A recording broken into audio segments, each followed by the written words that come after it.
All right, guys, so here's a SharkBite connector. This is a straight connector just to connect two straight pipes together. And I want to, this is, we're going to connect this here, and then we're going to measure the pipe once it's all the way in to our valve. Same thing here.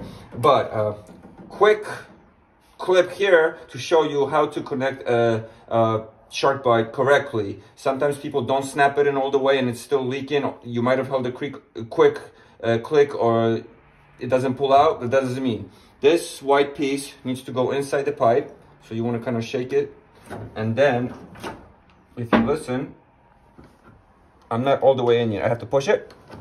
And now, you put in a lot of pressure. You want to make sure it's all the way in. Now it doesn't pull out. Now this is fully locked in. So that's how you properly connect SharkBite connectors. Now we can start measuring our pipe to the top of the valve. First, we got to put a SharkBite here on the side.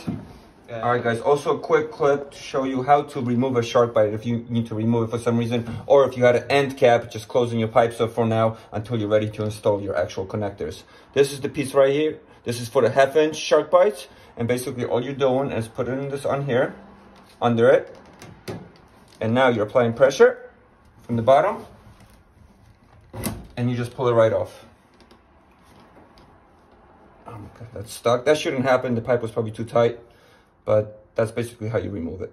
And then you can reuse it again.